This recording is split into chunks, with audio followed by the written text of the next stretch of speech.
Hello everyone and welcome to a new Manu's podcast. And what is this about? This is just basically me talking about some random arguments for like 10 minutes. And I try to give my perspective. I don't think I'm right, but I think I have interesting ideas, and that helps others making up their own ideas. That's kind of a virus if you think about it. It's like, you say something and then this thing will just make other people think about it in some ways, probably very different ways, and it keeps going. So what is gonna be about today? So some time ago I was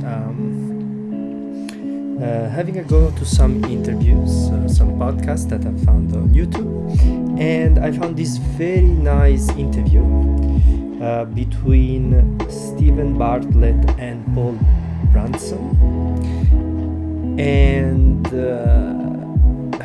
it's basically all about how to find and keep real love, apparently. So this interview that I'm talking about, you can find it on the Diary of a CEO YouTube channel, and if you look for Paul Brunson, you're gonna find him, and Stephen Bartlett. So who is this guy? So Paul Brunson, you can find him also on YouTube or on Google, and he has his own webpage. So just reading straight from his webpage, we have: hello, my name is Paul Carrick Brunson. I'm known as the Love Doctor and Real Life Hitch because of my work as a matchmaker, television host, serial entrepreneur, and author. I was proudly chosen as the world's most influential matchmaker by the Matchmaking Institute, which I didn't know it existed, this institute. So that my comment.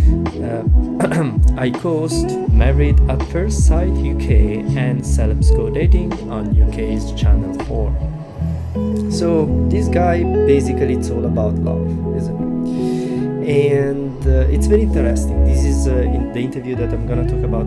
It's more or less two hours, and I'm gonna try to summarize it as much as I can. So the first thing that really struck me when I was going through the interview, where this person he went through some particular life experiences, and one of them is that he was a banker at some point for some investment bank, and something that really struck him in his early days was that his boss, apparently, instead of staying with his wife while she was going through labor, he decided to go to work, and all his colleagues were cheering him up.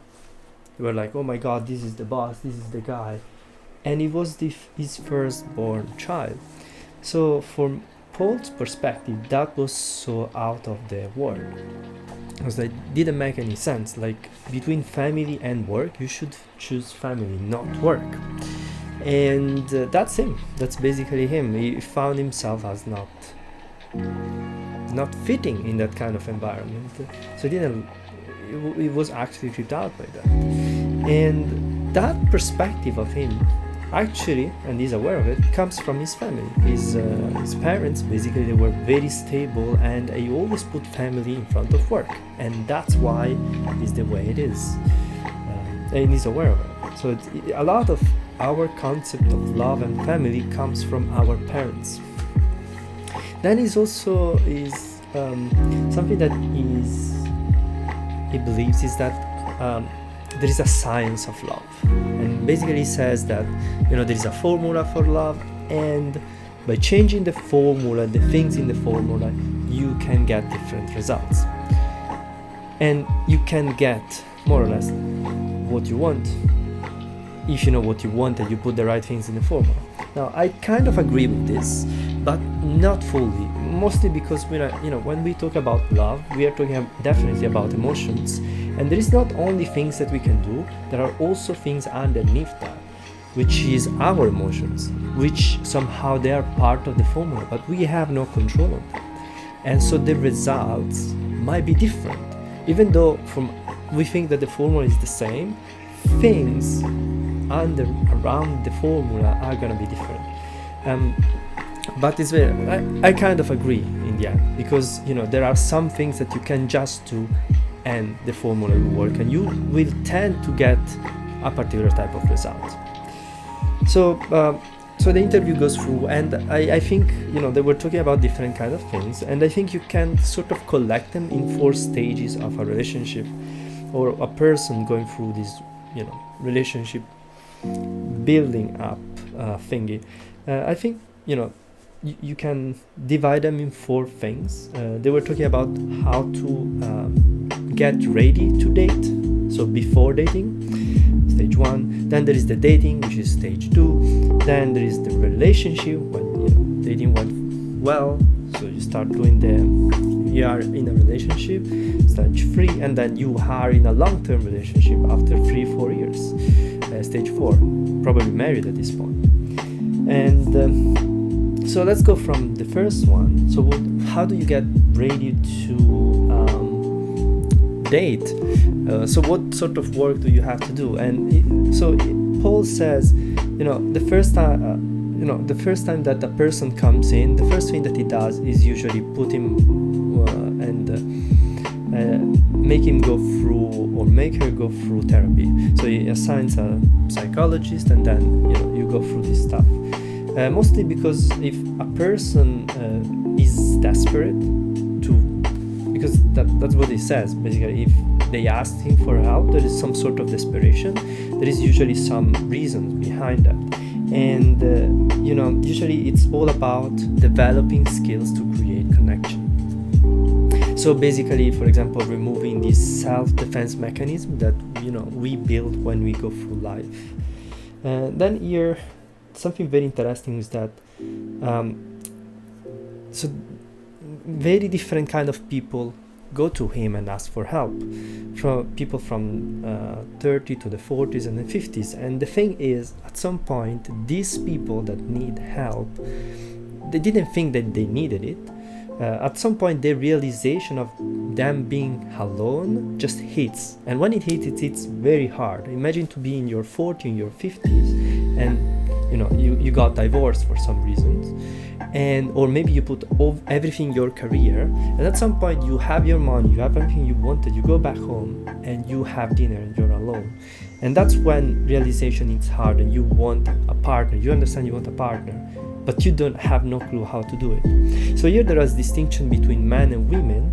Men will tend to feel more lonely than women, and it's probably because of the different kind of experiences that we go through. So I'm a man. Man tends to feel that there is a huge competition going on, and if you ask for help, you're gonna become less of a potential partner somehow. It kind of fits what is also the general feeling, like women won't go with men that needs help. They want a man that is super independent, for example, somehow. And instead, women is different. For women, it's kind of accepted, and there is actually, women will help each other, while men will try to compete with each other all the freaking time, except with friends. Women will help, and so there is always a network.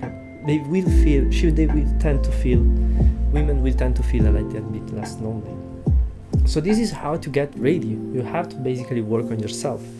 Then you can start dating, and the first date should be something low-key. This is what Paul says. So it should be low investment and a low expectation on the first date. It should be something, maybe taking a coffee, and actually asking for a coffee is probably the best way to filter people, because if the other person does not want to do that and wants to do something else, it's probably because he wants to do something else with you. He doesn't really want to get into a relationship. So you filter already that kind of person out of you. Then at the first date, something which is very important is you have to ask yourself, was there an actual minimal attraction? So that surprised me, because you don't need any sort of attraction. He said just a minimal kind of attraction. That will be the seed for the relationship, and then it will grow in a more attraction, sort of different level of attractions. So if there is no attraction at all, there is nothing that can come out of it. Then something that he was talking about, how should you be more honest, should you be offload all your problems to the other person. So he was saying that the first date, you're kind of not meeting the real person, you're meeting a representative, and you should be a representative of yourself. So sort of something in between. You know, it's not fully you, but it's someone nice which represents you somehow. And here is something interesting between the gender difference. It also manifests here in the dating part.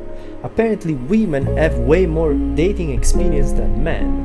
And it's not because of the number of times they date, it's mostly because women talk with each other about the dates they have. And that builds up their experience. It's like they have to the power number of dates compared to men. And men, instead, they are more experienced, which is totally corresponds to what is also my perception. Like sometimes I hear my friends and they go and they have all these experiences, these girls, and they're like, oh my god, this guy was so weird. And then I totally, knowing this, I totally understand. Men have just less experience. They don't know what to do basically, so they try sort of weird crap at times. And yeah, so women they exchange this information that men do not. They tend to never talk about how the date went and what they did and what they felt like. So that basically prevents them to collect experiences from others, and so they have to build them by themselves. That was interesting. And so, once you realize that as a woman, you'll be like, okay, let's be a little bit more forgiving about some crap that he might do. Relationship, next stage. So the dating went well, now it's time to get in a very real relationship, and here you have to put effort. So something that it's very important is that you have to listen to your partner. Obviously, you want someone that is a bit of a contrast, not the perfect match that agrees on everything you're doing. You want a bit of a challenge. So he was suggesting that it's better to stick with people that are more secure types. They give security. The problem is that they usually they're perceived as boring, but somehow they give also the best or the longest term relationships. So they were talking about different attachment styles, but unfortunately I'm not experienced in those, so I cannot really comment on that. He was just saying, as a person, it's better to attach yourself with a person that is more secure. It's more easy for any other type to adapt to secure types kind of people. Then, the relationship should be like a tennis match. You keep hitting the ball, and the ball should get back at some point. It doesn't have to get back every time, but you definitely want the ball to get hit back.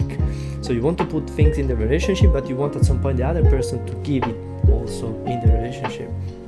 If you keep hitting the ball and nothing ever comes back, then it's a problem. You should talk about it, and set boundaries from the beginning, from kind of the beginning. And something that I was surprised that at some point you're gonna have arguments with your partner. Something that I was impressed is one of the boundaries that you should be setting from the very beginning is whenever you have an argument, it should be about one topic. And I know that I'm basically triggering a lot of people at this point, but it's very important. And it's actually when you try to have an argument and try to deviate from what is the topic and what you're talking about, you're actually violating some sort of boundaries in the relationship. And I bet that most of the people do not know that it's actually a boundary in the relationship. Then let's go with long term. So it's more than 2 years, 3 years that you're together. Maybe you're deciding to get married or whatever. So here he was saying that if you are in the long engagement, like 2 years of engagement, you reduce the probability of divorce. Just probabilistic thing. It's not that it is true or not, but in this pool of marriages, if you just wait and you make sure, the marriage will fit better. Basically, that's what he's saying there.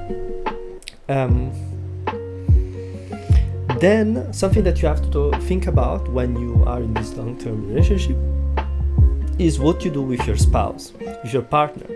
You have to think about that you are, on average, the married couple is staying together 1 or 2 hours per day on average. So the import is not even that much time if you think about it, because we work 7-8 hours a day and we only stay with our partner 1 or 2 hours per day on average. So thinking about it, he was saying or asking, what do you do in those 1 or 2 hours? It's very important that you actually put a lot of intention and you actually communicate properly with your partner, talking about ideas, feelings, and also dreams. So that helps the relationship in growing and getting into the other direction. And you always have the idea of working in the relationship. Then something also very important to mention is that we are not always going to be able, or we are probably not always going to be equipped with the right tools to have some particular type of conversations. In that case, you need therapy, couple therapy. So I guess the example here, they were not mentioning any example, but imagine that you're a couple, long-term couple, you decide to have a kid, and this kid has handicaps.